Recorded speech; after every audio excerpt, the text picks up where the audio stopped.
Aê, bom dia para você, muito bom dia, estamos começando aí a semana, essa segunda-feira ensolarada aqui em Porto Alegre. Quero te desejar aí um ótimo início de semana, que bom que está aqui com a gente no Inspire-se, começando com assuntos particularmente selecionados para você cuidar da sua saúde, da sua qualidade de vida, do seu bem-estar. Hoje vamos falar de muitos assuntos especiais para você. Mas antes disso, vamos começar já com o cafezinho. Tem seu cafezinho aí? Será que café faz bem para a saúde? Será que café faz bem ou faz mal para o coração?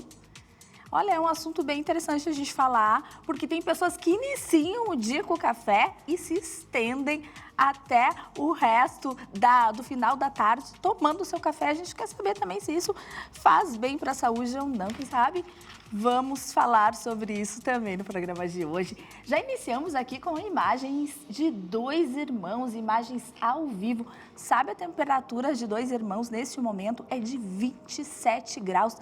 Muito calor, temperatura atípica para essa época do ano, como o que vem acontecendo com o nosso clima aqui no Rio Grande do Sul, né? Impressionante que a alteração de temperatura tem sido muito frequente. No mesmo dia a gente vê vários climas, inclusive hoje a previsão é de chuva, pancadas de chuva para Porto Alegre, que nesse momento tem sol e faz uma temperatura aí na faixa dos 24 graus.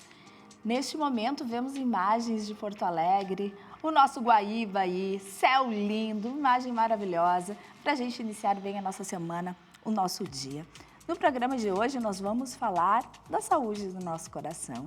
Também vamos falar sobre psicanálise e o lançamento de um livro bem importante aí, que vem trazendo uma reflexão bem significativa nessa área. E também tem o quadro Beleza e Estilo com Serginho Viamonte, que vai trazer as principais perguntas feitas nos salões de beleza em todo o mundo. Fez um compilado aí do que as clientes têm mais dúvidas e perguntam nos salões. Então, nós vamos começar agora o programa de hoje falando do nosso coração, os cuidados com o nosso coração e principalmente falando do colesterol. Como vamos entender um pouco mais sobre o colesterol e como controlar ele na nossa vida, né? E para isso, eu tenho o prazer de receber aqui novamente no Inspire-se o cardiologista, o Dr. Luciano Ceolim Rosa, que é diretor técnico do Instituto de Cardiologia do Rio Grande do Sul. Doutor Luciano, muito bem-vindo, que prazer recebê-lo novamente. É um prazer estar aqui novamente, Andréia. Muito importante, muito bom, porque continuamos falando da saúde do nosso coração e tem muitos quesitos aí que não conseguimos abordar, é claro, em uma nem duas entrevistas, né, doutora? A gente precisa de mais tempo para isso.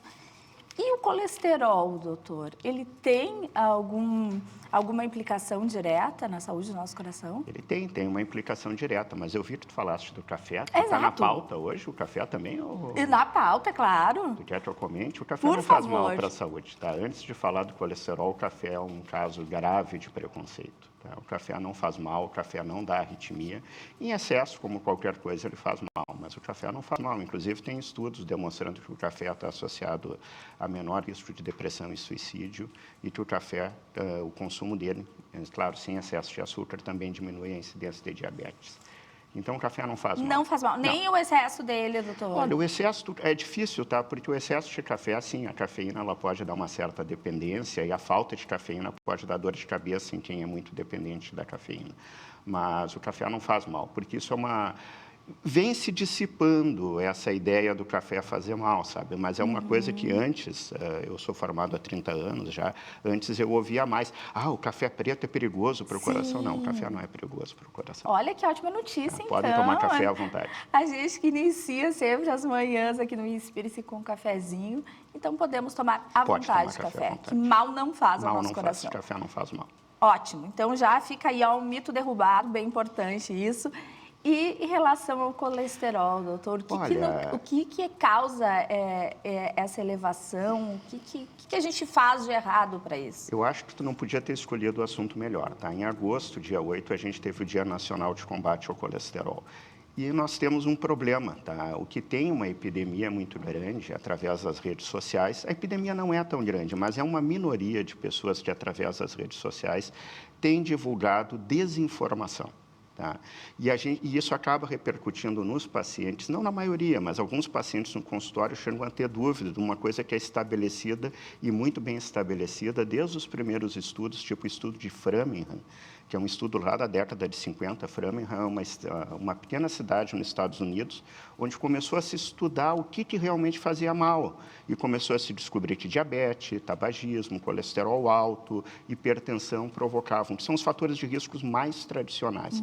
Então, isso é uma coisa já bem estabelecida e hoje nós temos algumas pessoas que são uma minoria, mas muito influentes. Porque o que causa influência não é o razoável, o que causa influência é aquilo que choca. Né? E essas pessoas acabam divulgando e difundindo desinformação. Isso é muito importante para qualquer área, doutor, porque realmente a gente tem que saber onde buscar essas informações, certo, de quem a gente está ouvindo essas informações. Isso é básico na época que vivemos, principalmente com essas redes sociais. E ainda mais, não quero entrar nesse quesito, mas em épocas de eleições a gente tem que saber muito bem. Sim, porque depois mistura com ideologia, mistura com política, com crenças, né? Então, nós vivemos isso, né, durante a pandemia, uma série de desinformações que se misturaram com coisas ideológicas. Mas como tu falaste, não vamos para esse caminho que é ruim. Exato. Mas assim, ó, isso repercute, tá? Faz umas 2 semanas eu atendi no consultório um paciente que eu olhei o exame e houve um salto do colesterol. Paciente de 82 anos, e eu perguntei, mas vem cá, o que houve? Tu parou com o remédio do colesterol, né? Porque para essa variação tão grande, eu consultei um médico, um médico generalista dele, que ele consultava também, e ele disse, a comunidade científica, ele me disse que os médicos estão divididos sobre o tratamento do colesterol. Sabe, na hora me ocorreu uma coisa que eu não tinha usado, talvez tenha sido até um pouco dramática. Eu disse, olha, mas tu me falar isso é que nem tu falar que a comunidade astronômica está dividida. Uns acham que a Terra é esférica e outros acham que a Terra é plana. Eu disse, não está dividida. A comunidade séria de médicos, a comunidade que estuda o colesterol, a comunidade que estuda as questões cardiológicas, existe um consenso que o colesterol é um fator de risco. Não há muito tempo, tá? Não há nenhum documento dizendo que o colesterol não tem relação e que ele não tem de ser tratado. O que surgiu é uma minoria que sabe-se lá por que razão. Tá? Existem várias teorias de por que as pessoas pegaram colesterol para dizer que o colesterol não faz mal. Tá? Qual a vantagem seria divulgar algo assim? Eu não sei, assim, sabe? Um gente? colega certa vez me disse que muitas pessoas te prescrevem esteroides anabolizantes, como isso provoca uma disparada no colesterol, daqui a pouco a pessoa vê o seu colesterol em 400, 500, e eles têm que arrumar uma narrativa para dizer que o colesterol não faz mal. Eu não sei se é isso, tá? Mas eu estou dando uma hipótese. Tá? A outra hipótese é aquilo, assim, eu descobri o ovo de Colombo, eu descobri uma coisa fantástica, eu sou o cara, tá? É uma coisa assim, eu sou um Messias. Aí é um pensamento mágico, um pensamento errado. Né? O colesterol é um desserviço. Tá? O colesterol é uma coisa muito bem estabelecida.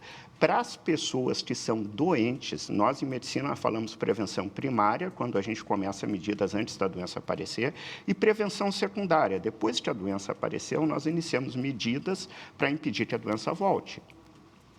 Na prevenção secundária, o primeiro grande estudo é de 1994. Foi publicado em 1994, um estudo com mais de 4.000 pacientes, 4.444, ficou um número curioso, né? É fácil de lembrar. Esse estudo demonstrou uma redução dramática da incidência de novos infartos e de novos AVCs nas pessoas que tinham tido AVC tomando as estatinas, que são o remédio mais tradicional, não é o único remédio. Então, assim, esse tipo de... E isso foi replicado. Então, não adianta tu ter um estudo bom, esse estudo tem que ser replicado. E ele foi replicado inúmeras vezes, em vários estudos, não só patrocinados pelo laboratório, como estudos feitos de maneira independente. Então, isso está sepultado esse assunto. Essa questão não existe. O que existe é quanto que nós vamos baixar o colesterol de quem já é doente. Quem ainda não é doente, bom, muitos deles vão precisar tratar. Tá? Quando que nós vamos começar o tratamento é que a gente vai discutir. Agora, essa teoria de que colesterol não faz mal, por favor, tá? Tente se aproveitar esse espaço. É um privilégio vir, tá, numa mídia séria e poder falar para a população que isso não existe. Não, e o colesterol alto, doutor, a longo prazo, o que pode causar no organismo? Colesterol, assim, ó, todos nós temos colesterol, tá, em maior ou menor quantidade. E na população em geral, um pouco mais da metade desse nível de colesterol depende da nossa genética. Algumas pessoas têm algumas variações genéticas muito desfavoráveis. Existe um tipo de hipercolesterolemia. Hipercolesterolemia é o termo para colesterol muito alto no sangue, que é genético. Se a pessoa tem uma variante desse gene, ela tem níveis muito altos de colesterol. Normalmente, o colesterol dito ruim, chamado LDL, é acima de 190 nessas pessoas. Isso, hoje, a gente sabe que está ocorrendo em 1 a cada 300 pessoas. Então, não é comum, mas não é raro. Tá? Pega uma cidade como Porto Alegre, né? Tu vai ter alguns milhares de pessoas, né? com esse tipo de problema. E quando dá o azar dessas pessoas terem os 2 genes, e aí chega na faixa de 1 para 300 mil para 1 para 1 milhão, essas pessoas têm colesterol tão alto quanto 2.000, tá? Ou mais. E essas pessoas começam a ter doença cardiovascular na infância. É extremamente raro essa. Mas assim, isso torna muito claro que o colesterol está intimamente ligado com o começo do processo de uma doença que é a doença mais comum do mundo, que é a doença da aterosclerose, que é uma inflamação no vaso sanguíneo onde o colesterol se deposita dentro dessa placa inflamada. Então, o colesterol está implicado. Para quem tem aterosclerose, às vezes, mesmo o nível dito bom de colesterol não é bom o bastante, ele tem que ser muito mais baixo. Talvez para uma pessoa que não tem ainda aterosclerose e tenha um colesterol não tão bom, a gente possa acompanhar, possa indicar algumas mudanças de estilo de vida e não iniciar necessariamente com remédio. Medicação. Tá? Mas, se não resolve, depois de um determinado tempo, o médico tem que discutir com o paciente e conversar a respeito do início de alguma medicação. Tem que fazer um acompanhamento, isso é fato. Existe, então, a diferença entre o colesterol elevado e a doença cardiovascular? Existe. O colesterol elevado torna a doença mais provável, mas ele não é uma condição sine qua non, que a gente diz sem a qual não, tá? Algumas pessoas podem ter aterosclerose sem ter o colesterol necessariamente elevado. As pessoas que têm o colesterol elevado têm uma probabilidade bem maior de ter aterosclerose. Mas, assim, para tornar claro para a população, quando que aparece a aterosclerose? Tem um exame que hoje nós usamos para refinar, que nos ajuda a detectar a aterosclerose silenciosa. Por exemplo, um desses exames é o score de cálcio coronárias. É um exame feito por tomografia, sem contraste, com uma baixíssima carga de radiação. Todo mundo tem que fazer? Não. A gente tem que calcular a probabilidade de risco do paciente. Quando é muito óbvio, não precisa fazer. E quando é muito improvável, não precisa fazer. Aquele paciente que está duvidoso, esse exame pode ajudar. Nós esperamos que a gente comece a detectar a aterosclerose em mais da metade dos homens na faixa dos 50 anos e mais da metade das mulheres na faixa dos 60 anos. Então, é uma coisa extremamente comum. Essas pessoas onde a gente começou a detectar a aterosclerose, não tem que discutir. É importante tratar o colesterol. E, de preferência, com medicação. Com medicamento. Quais são os principais fatores hoje, doutor, que contribuem para o aumento do colesterol? Nós falamos da genética, e esse ainda não tem muito que a gente possa fazer, apesar de ter uma classe de medicamentos atuais, que é um medicamento mais caro, são medicamentos mais caros, que interferem numa proteína do sangue que tem determinação genética, tá? Então, nós não vamos falar, senão vai virar uma aula complicada de bioquímica, tá?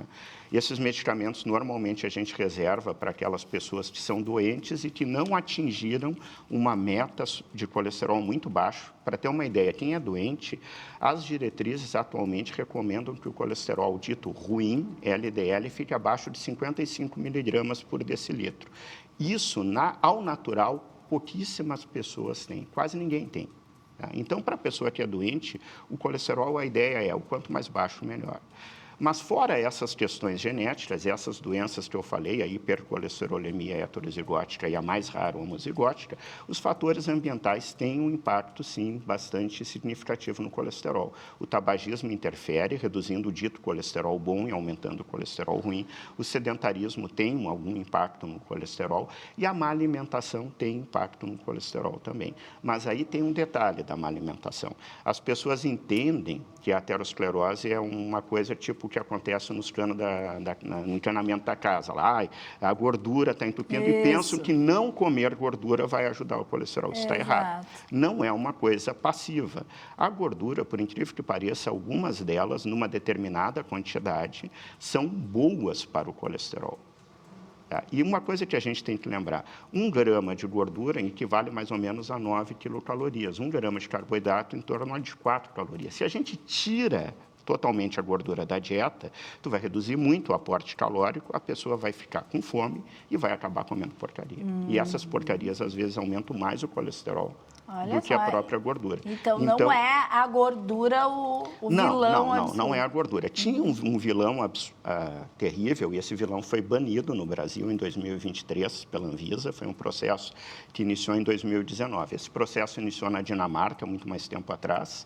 Depois, os Estados Unidos adotou esse processo, que era banir a chamada gordura vegetal hidrogenada. Tá? Essa gordura não deve existir. Tá? E ela estava presente Estava presente em muita bolachinha. Bolachinha, wafer, salgadinho, aquela bolachinha recheada. O problema dessa gordura é que ela fazia mal em quantidades minúsculas. Então, a pessoa, às vezes, fazia academia, não fumava, fazia exercício, e no coffee break ia lá, tomava o cafezinho, que não faz mal, e comia um wafer ou 2 bolachinhas recheadas, que às vezes era o suficiente. Sorvete também tinha, né? A gordura vegetal hidrogenada. E ela era muito interessante porque ela não ficava rançosa e dava uma consistência boa, apesar de não interferir muito no sabor, e era barata. As outras opções são caras, né? Então, a Anvisa, em 2019, deu um prazo de 4 anos para a indústria se adaptar, e em 2023 ela foi banida no mercado. Nossa, recentemente, né, doutor? Então, assim, atualmente não tem teoricamente, uma gordura que faça tanto mal. O que tem é uma concepção equivocada sobre as gorduras saturadas. Essas pessoas que eu falei que são a minoria, começam a advogar, e aí baseado em alguns estudos distorcidos, que a gordura saturada, que é a gordura de origem animal, não faz mal. Isso é controverso, tá? Se nós considerarmos que a pessoa vai substituir a gordura saturada por gordura vegetal, natural, não a vegetal hidrogenada, que são os ácidos graxos monoinsaturados e poliinsaturados, esses são melhores. Mas se a gente tirar totalmente a gordura, então a gordura saturada ela não é tão ruim comparada com o excesso de carboidrato. Mas comparada com as gorduras boas, ela também não é tão boa. Ela aumenta o colesterol total, aumenta o colesterol bom também, mas agora essa gordura que eu falei, não, ela disparava o colesterol ruim, baixava o colesterol bom, além de aumentar uma série de marcadores inflamatórios e piorar essa doença aterosclerótica de maneira muito acelerada. Mas essa foi banida, então, da indústria alimentícia? Atualmente, a indústria está migrando para um tipo de gordura saturada chamada gordura de palma, que parece que não é tão boa, tá? Então, mas não é tão daninha quanto era a gordura vegetal hidrogenada. Então, de certa forma, assim, preferir alimentos não processados. Tá? Alimentação equilibrada. Isso. E não processados. Tentar, assim, não que não possa, numa eventualidade, tá? Mas tentar não consumir açúcar e tentar não consumir alimentos processados. Tá? Nós vamos para o intervalo, doutor, e na volta a gente continua esse assunto. Tem uma pergunta até que eu quero deixar lançada aqui, que é algo que vai, como algumas coisas que se tornam mitos aí vão mudando com o tempo. Os ovos. Ovos fazem mal, não fazem mal, podemos hoje comer à vontade, porque um tempo atrás ele tinha se tornado vilão, hoje parece que não é. Vamos saber sobre isso daqui a pouquinho, então, com o doutor Luciano. Nós vamos para o intervalo rapidinho e já voltamos. Imagens ao vivo de Morro Reuter, neste momento, 27 graus.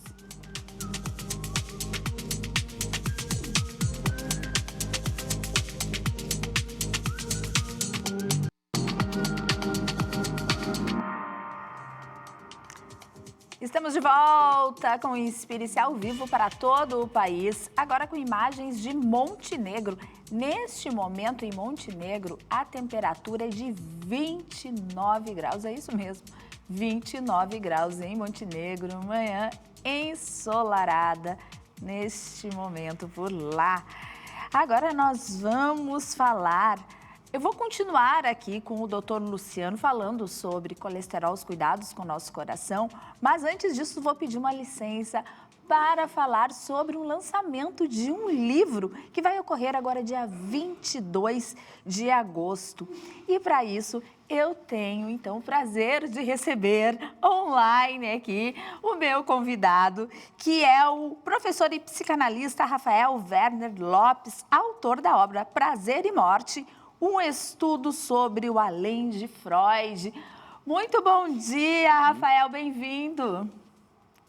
Bom dia, André. Muito obrigado aí pelo espaço. Que prazer recebê-lo aqui. Rafael, esse livro propõe uma releitura de um dos textos mais provocativos de Freud, não é isso? Eu talvez seja aí um dos textos mais icônicos, assim, né? Porque o Freud ele lança a mão de uma concepção de vida atravessada por um conflito, assim, com a morte, né, inconstante. E assim, esse é o tema de base, né, do livro, mas fora isso tem vários outros temas que se descortinam aí pelas abordagens do Freud, né? O que te motivou, então, a revisitar este texto do Freud? Então, a primeira coisa é o meu interesse pelo tema da vida e da morte, no que diz respeito à psicanálise, mas isso como um desdobramento das minhas pesquisas em filosofia. Então, a primeira coisa foi isso. À época, faz mais ou menos 8 anos, né, que esse livro vinha sendo escrito, e já estava na hora de publicá-lo. E em uma circunstância, me envolvi com esse texto num dos seminários, numa formação em psicanálise que eu vinha fazendo, e aí eu, desde lá, me comprometi a levar essa curiosidade adiante, né? E aí, 8 anos depois, então, a ideia é coroar com a publicação. Um tempo depois, para quem nunca teve contato com a psicanálise, o que significa o além do princípio do prazer e por que essa obra continua atual? Tá bem. Acho que o primeiro ponto a se considerar é que, na tradição, a gente trabalha com uma ideia de princípio determinante de toda a vida, que é o prazer, né? Isso vem naquela ideia de que a gente, né, vive para ser feliz, ou tudo que a gente faz é buscar, né, o prazer, buscar realização, felicidade, né? E o Freud, com esse texto, ele está intrigado com essa questão, mas ele se pergunta ainda por uma outra coisa, né? Que é o que se poderia descortinar quando a gente leva essa questão adiante, o que se poderia falar além do princípio do prazer, é nesse sentido, né? Então, para além do tema do prazer como uma força determinante da vida, o que será possível extrair dessas reflexões? E aí vem o tema da morte. Muito bem, interessante.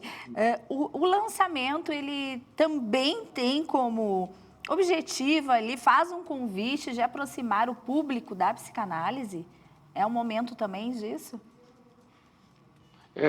Perfeito. A ideia do lançamento é atender um público que é leitor da psicanálise, mas, sobretudo, não deixo de fazer um comentário que tem a ver com a minha formação originária, que é na filosofia, como são meus interesses como intérprete dentro da filosofia, das relações do laço social, da vida humana, e a ideia é fazer essa integração, né? Tentar causar alguma curiosidade, lançar possibilidades de uma espécie de guia de experiência, de leitura, interpretação do texto do Freud e convidar o público a fazer a mesma coisa. Bacana. Vamos deixar o convite, então, fazer o convite para esse lançamento que vai acontecer agora no sábado. Perfeito. O lançamento ele vai ser às 11 horas da manhã, no Instituto Ling, que fica aqui no João Caetano, 440. A ideia é que a gente faça aí uma bate-papo, né, com um colega meu, que é o Felipe Karaszek, professor de filosofia e também psicanalista, e a seguir a gente tem uma confraternização para, enfim, poder comercializar o livro, fazer as dedicatórias, né, e confraternizar. Para quem se interessar, então, em participar, tem algum ingresso que tenha que adquirir? É só chegar, é por ordem de chegada? A entrada é gratuita, mas o Instituto Link, por organização, abre as inscrições ali, né? Eles têm se eu não me engano, 89, 90 lugares, né, que é o limite do espaço.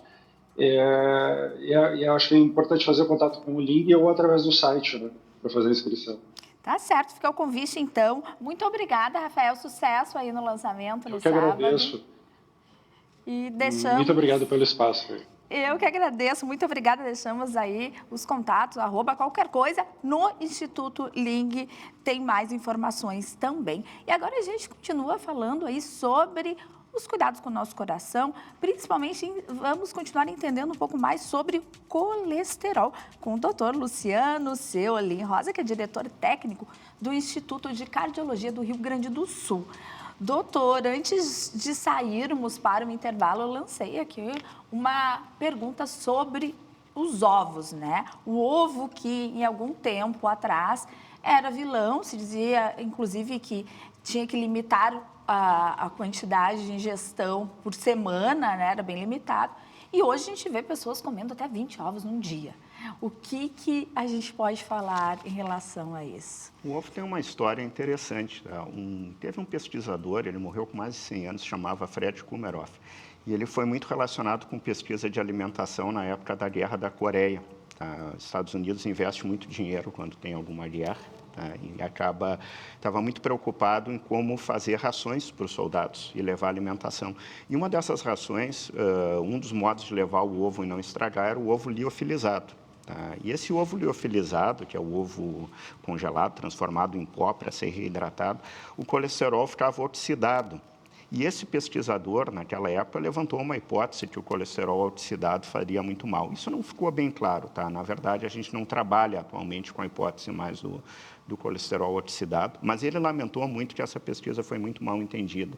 O que ele queria dizer não era necessariamente que o ovo faria mal, mas o ovo preparado daquele modo faria mal, e isso ecoou durante décadas, assim, da história do ovo fazer mal. O ovo ele é muito rico em colesterol, mas mesmo a quantidade de colesterol que tem na gema do ovo, comer colesterol não aumenta tanto assim o colesterol do sangue. Isso que a gente precisa entender, tá? A não ser, claro, como tu falou, que agora as pessoas estão comendo 10, 8, 20 ovos por dia, aí sim aumenta, tá?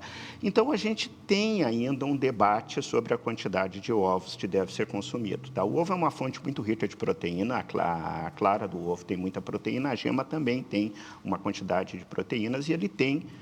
o ovo tem uma das fontes que não o sol de vitamina D, então a pessoa não deve banir o ovo da alimentação, mas não pode entrar nessa loucura de comer vários ovos por dia, porque daí aquilo que era irrelevante passa a ser relevante. Como tudo, né, doutor, o excesso? Tem um caso assim anedótico, um caso que eu vou lembrar, mas me chamou muito a atenção. Faz alguns anos eu atendi uma comissária de bordo que ela contou que pelas exigências ela tinha que se manter muito magra, e um dos modos que ela fazia era fazer uma marmita que tinha uma quantidade de 6 ou 8 ovos por dia. Ela estava com 280 de colesterol total, que a gente não costuma ver isso. A gente vê alguma melhora no colesterol com a mudança de estilo de vida, mas normalmente não é tão dramática.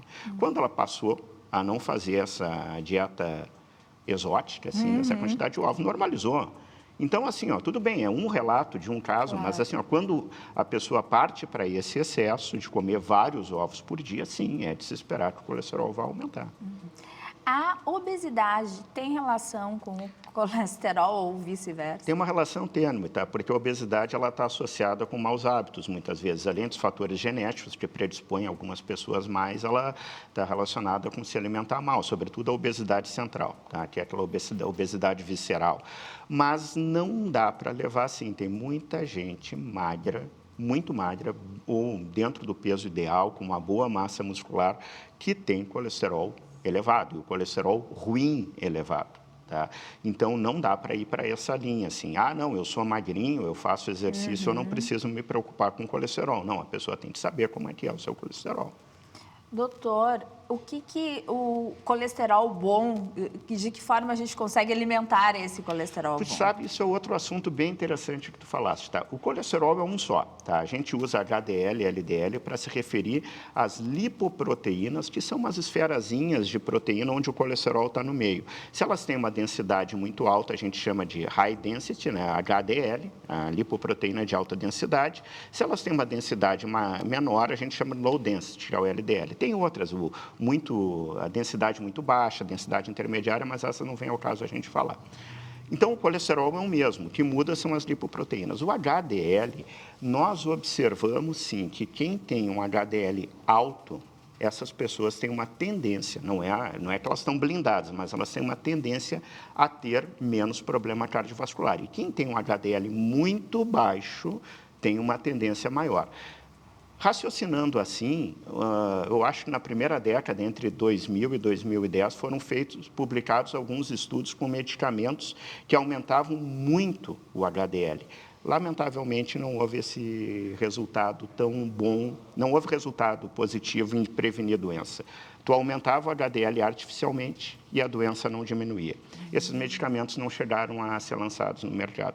Então, assim, é importante saber o HDL. Se eu tenho um HDL alto, ok, que bom. Se eu tenho um HDL baixo, não é que eu tenha que me preocupar em necessariamente subir o meu HDL, mas aí talvez eu tenha que me preocupar em baixar o LDL e cuidar os outros fatores de risco, cuidar o meu peso, fazer exercício, medir a minha pressão, ver se eu não vou desenvolver diabetes.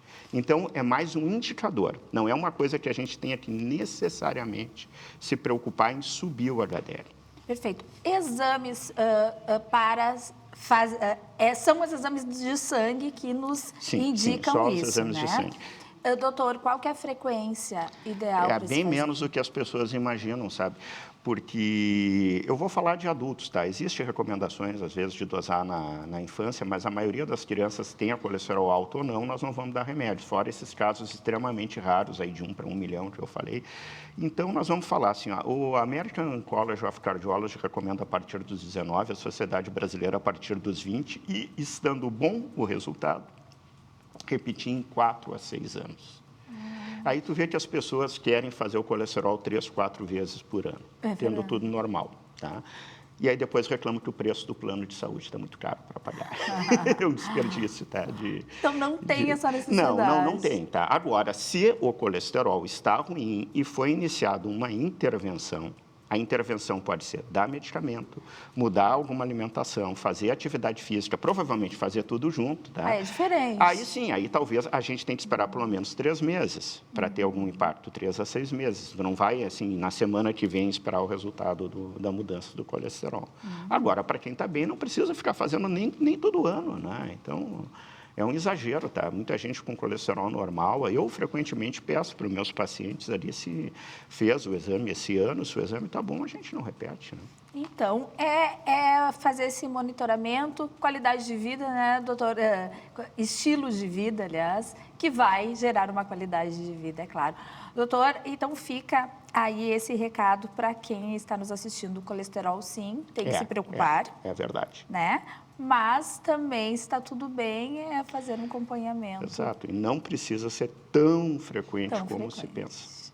Muito obrigada, foi um prazer recebê-lo novamente. Igualmente, aqui. Olha, achei excelente a oportunidade de reforçar uma coisa que para nós, e digo, não é uma comunidade científica médica dividida, a maioria tem convicção, tem uma certeza de que o colesterol é importante, a discussão é no nível que tem ou quando começar.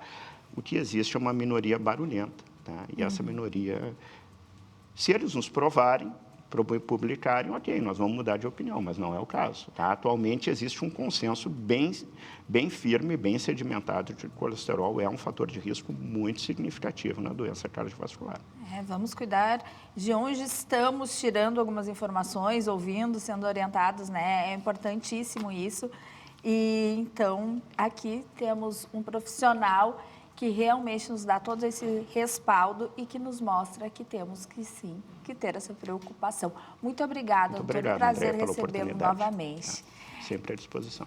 E nós vamos agora para o intervalo. Na volta tem Beleza e Estilo com Serginho Viamonte. Saímos para o intervalo com imagens de Lajeado. Neste momento, na BR-386, neste momento, a temperatura de 28 graus.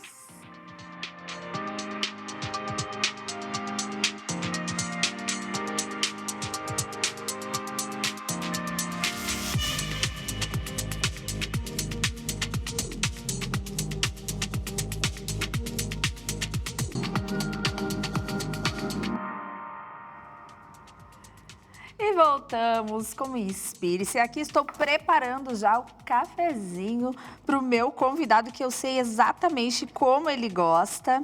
Ele não é nem meu convidado, ele faz parte do Inspire-se, ele é colunista do Inspire-se. Estou falando de Serginho Viamonte, que vem aí com o Beleza e Estilo.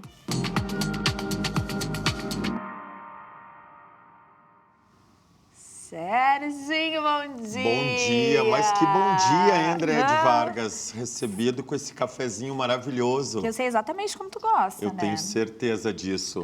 Bom dia, que coisa boa te ter aqui numa segunda-feira. Delícia. Já para iniciarmos a semana com informação sobre nossos cabelos. Serginho, eu sei que tu fez um levantamento aí para trazer para o Inspire-se hoje. Então, olha que incrível.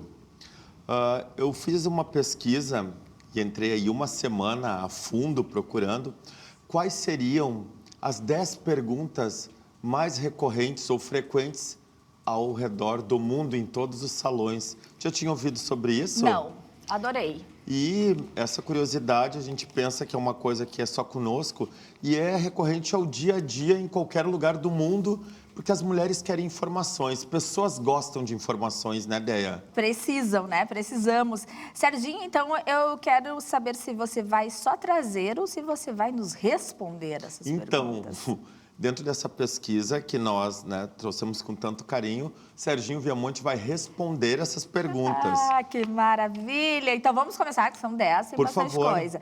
Então, a primeira pergunta é: com que frequência devo lavar o cabelo? Com que frequência? Se o teu cabelo for oleoso, todos os dias. Se não for oleoso, a gente tem espaço entre 1 a 2 dias. Sendo que, cuidando da atividade física, se tu suou, se tu teve, né, alguma extremidade quanto isso, a gente recomenda lavar. Mas no caso não, um dia sim, um dia não está perfeito. Mas mito que lavar cabelo todos os dias prejudica o cabelo, Não, totalmente mito. negativo. Olha, muito bem. Cortar as pontas ajuda o cabelo crescer mais rápido? E muito. Qual que é a relação, Serginho, da ponta lá para o cabelo? A relação do nosso cabelo existe do couro cabeludo até a ponta. Nós temos células, ele é ligado por cargas cognitivas e o nosso cabelo, ele entende. Vou dar um exemplo rápido.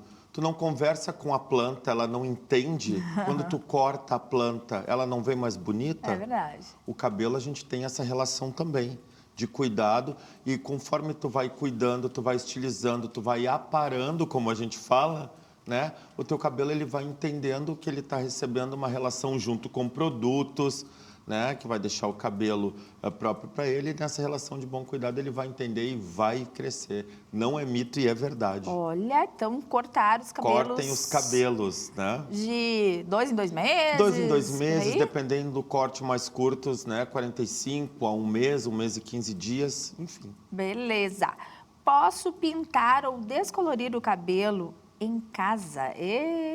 Depende da catástrofe que tu vai querer ter no cabelo, não é verdade? Descolorir é ainda mais complicado, né? A gente Serginho? sabe de uma coisa, se tu não tem autoridade para fazer, os produtos não vão estar corretos, se tu sozinho vai fazer, sabe-se que não é um bom negócio. Ah, posso fazer por conta e risco, mas sempre o auxílio de um grande profissional, excelentes resultados sempre. Serginho, isso é tão importante de falar, porque o que acontece? Às vezes as pessoas fazem esses procedimentos em casa, vão para o salão, aí qualquer coisa que o cabeleireiro coloque pode dar aí uma quebra, um corte, e a culpa não é do cabeleireiro, é de quem já fez esses procedimentos em casa, sem nem saber o que está colocando no cabelo, né? É o que a gente disse, tu fez sozinho, assuma a conta e risco do cabelo, não é verdade? E sempre também poder ter aquela comunicação direta com o teu profissional. Não adianta tu esconder o que tu está usando, não é verdade? Porque o cabelo vai falar também. Então, não colorir em casa, não descolorir em casa. Procure um profissional que esteja habilitado a entregar sempre o melhor resultado e manter o cabelo saudável. Serginho, adorei essa pergunta aqui, ó. Nossa, toda mulher aqui sabe do que eu tô falando. O meu cabelo vai se acostumar com esse shampoo? O que a gente faz? Tem uma imensidão de shampoos, de produtos, uma prateleira cheia, porque a gente acha realmente isso, que o cabelo acostuma com determinado produto. É mito ou é verdade? Então, eu acredito que ele é mito, porque na verdade o que tu acostuma depois é ver o cabelo bem hidratado, não é verdade? Ah, mas eu gosto de ter um shampoo que eu vou acabar revezando entre outros, assim como máscara de hidratação e shampoo. Também está certo, não está errado. Mas o cabelo, na verdade, o que ele acaba aprendendo é receber bons produtos, né, diagnósticos certos para o teu fio. Se tu for trabalhar com shampoo de uma baixa qualidade ou que não vai ser para o teu cabelo, o que vai acontecer? Ele vai responder de uma forma errada, né? Tu também não vai ter comunicação com ele. E quando tu usa um produto correto, não é que ele acostuma, tu aprende a exercitar a melhor forma dele. Então, é um pouco de mito. Mito. Então, dá para ter ali dois, para dar uma Eu gosto. revezada. Eu também gosto.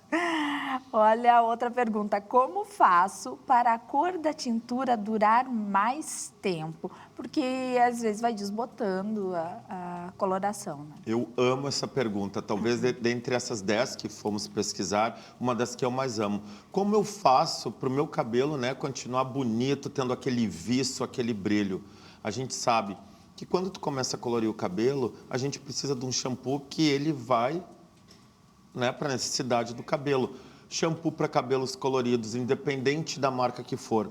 Mas tu usar o shampoo certo, o condicionador certo para o cabelo e cuidar também temperatura de água, não lavar com água extremamente quente, porque ajuda a desbotar, resseca o fio. Se a gente tiver a temperatura correta e um shampoo, o condicionador e uma máscara que vai para este afim, ou seja, para cabelos coloridos e pintados, com certeza tu terá um cabelo muito mais saudável, muito mais brilho, muito mais maciez e muito mais resultado até entre uma tintura e outra. Porque é um cabelo diferente, então. Sim. Olha, Pense nisso, né? Porque Pense são nisso. fatores, não é só o cabeleireiro. O cabeleireiro entrega e o cliente continua em casa. Perfeito. Com que frequência preciso retocar as minhas mechas ou raiz? Então, outra pergunta que eu gosto muito também. Raiz, se tu não tem cabelo branco, se não tem aquela famosa, né, na frente aqui nós chamamos aquela coroa, que é onde os cabelos começam a aparecer. Tem o cabelo mais escuro, normalmente entre 1 mês e meio, 2 meses. Cabelos já com o cabelo, né, o cabelo branco, por que pede uma assiduidade maior? Porque não é mais nem sobre só o crescimento, é sobre aonde ele está localizado no cabelo, não é verdade? Então, isso pode até gerar uma tensão que parece estar maior a raiz, mas normalmente a gente olha onde está mais concentrado a quantidade de branco, que a gente vai ali entre normalmente 15 e 20 dias, que essa é a realidade de toda mulher, né, Deia? Não temos como fugir Sim. disso, exatamente. E as mechas? As mechas, normalmente, se tu vai fazer como no teu cabelo, vou te dar um exemplo. A gente acaba usando a cada 2, 3 tinturas de raiz, a gente vai lá e dá uma iluminadinha no cabelo. Já, se é um cabelo que não tem tintura, que é somente a mecha, normalmente tem... Se são mechas que não saem mais da raiz, são 6 meses. Se são mechas que a gente usa contornos, né? Dependendo a cada 2 meses, 1 mês, 1 mês e meio, dependendo também, né, a necessidade dessa cliente e como foi empregado essa tintura ou essa cor da mecha para o cabelo. Perfeito, até para a mulherada se ligar. Se o seu cabeleireiro está sempre fazendo mecha no seu cabelo, reveja isso, porque fazer uma tintura que não precise disso, né? Que seja de baixa manutenção, como a gente diz. Baixa manutenção, porque não adianta a gente falar em protocolos, tratamentos e cuidar o cabelo, daí assim, tu veio pintar o cabelo hoje, tá bom. Hoje eu vou te fazer mechas claras. Daqui a 20 dias tu voltou. Ah, eu vou fazer umas mechas escuras agora, porque a gente vai começar a diminuir o tom. Daqui um pouco, na outra vez, vai lá, mexe de novo. O que acontece? Por melhor que possa ser o produto, o cabelo vai exercer uma quebra, o Não há cabelo vai cabelo perder que força. resista. Então, a gente entender que espaçar a mecha entre a coloração, vamos lá, a cada 3 meses, vai lá e dá uma iluminada, sendo que a nossa cor de raiz, ela já está sendo construída com coloração. Ok, porque em demasia, todo e qualquer excesso sabe onde vai acabar o cabelo, eu sei né? como que é isso. Já me aconteceu isso anteriormente, Serginho, e realmente detona o cabelo. Vamos lá para a próxima. O secador e a chapinha estão estragando o meu cabelo? Então, isso já foi um assunto lá atrás muito, muito, muito falado. A gente sabe que o que mais pode ser o prejudicial é a gente usar secador, chapinha, qualquer fonte de calor sem proteção térmica, né? Quantas vezes a gente ouvia ao longo das pessoas, deixei meu cabelo secar ao natural, e o cabelo não estava seco, ele estava úmido. Daí lá colocavam chapinha no cabelo, zero produto sem usar uma máscara boa, sem usar um shampoo que está preparando o cabelo, com certeza ele acabava acontecendo o quê? Estragando o cabelo. Mas se eu tenho a consciência que para mim usar o secador, para mim usar a chapinha, que eu estou usando o produto correto, que eu estou usando o produto para neutralizar a fonte de calor, com certeza não vai estragar o cabelo. Proteger, então. Com proteção, certeza, vamos né? proteger o fio. Qual é o melhor tratamento? Estou aqui fazendo as perguntas que o Serginho selecionou sobre os salões de beleza no mundo, as perguntas mais frequentes e recorrentes. Qual é o melhor tratamento para acabar com o frizz? Ainda mais para nós aqui nessa época do ano que é muito úmido, a mulherada se queixa muito do frizz, né? Muito, a mulherada entra assim em surto, né? Porque diz, Serginho, escovei o cabelo, por melhor que possa estar, mas olha que eu vou fazer uma foto, ou vou precisar, como tu, né? Tem exposição diária na TV, eu não quero aqueles fiozinhos aparecendo, porque tem luz clara e tal. Hoje a gente já tem uma gama de produtos assim infinitos, não é verdade? Para toda e qualquer necessidade de cabelo. Então, hoje eu tenho dentro do protetor térmico que nós usamos, que tu sabe, né? O amino que nós usamos. Nós temos antifrizz. Hoje nós temos shampoos antifrizz, máscaras que ajudam também antifrizz e finalizadores para cabelo antifrizz. Então, mas o meu cabelo, né, é recorrente porque a gente sabe que o frizz é aquele cabelinho novo que está crescendo, não é aquela umidade que levanta, porque a gente sabe uma regra básica, que cabelo comprido empurra cabelo curto. Então, a gente sabe, né, que vai levantar. Então, se tu tiver um protetor térmico, um shampoo também, que vai ser levado essa necessidade, um finalizador, a gente vai resolver em até 90% o frizz. Nossa, 90% é muita coisa. É muito. Nós estamos chegando ao final. Mais uma pergunta, pode ser? Perfeito. Como manter o cabelo loiro, saudável, sem aspecto ressecado, que o loiro é difícil, principalmente o loiro de mechas, né? Como manter o loiro saudável sem o aspecto de ressecado? Máscara de hidratação sempre, né? Que a gente já puxa mais para a linha blonde. O shampoo também, porque ele não vai judiar o fio. Ele vai hidratar, ele vai estar recebendo, ele vai estar promovendo uma limpeza no fio sem danificar ele. E o que eu acabei de falar, proteção térmica, água a gente tem que cuidar, que também é muito importante, uma temperatura morna e o secador nunca grudado no cabelo. E se a gente puder usar de uma temperatura de média para quente, se seguirmos todos esses passos, temos o cabelo loiro sem parecer ressecado, com brilho hidratado. Muito bom. Serginho, ficaram algumas perguntinhas aqui, a gente pode deixar para uma próxima, e aproveitando convidar quem está nos assistindo para mandar as dúvidas também, as perguntas que tenha para o Serginho Viamonte Oficial. É isso, né, Serginho? Pro @Serginho Viamonte Oficial, que a gente promete responder tudo, levar esses cabelos assim para o seu melhor estado. E toda e qualquer dúvida, né, Deia? A gente está aqui para resolver, para deixar a vida muito mais bonita com esses cabelos. Muito mais fácil também. Muito obrigada, muito bom te ter aqui sempre. Eu que agradeço, sempre uma honra. Boa semana, boa segunda-feira para os telespectadores. Cabelo bonito é cabelo hidratado e dica, tome muita água, que isso também é o melhor remédio para o seu cabelo. Olha, isso aí, então obrigada.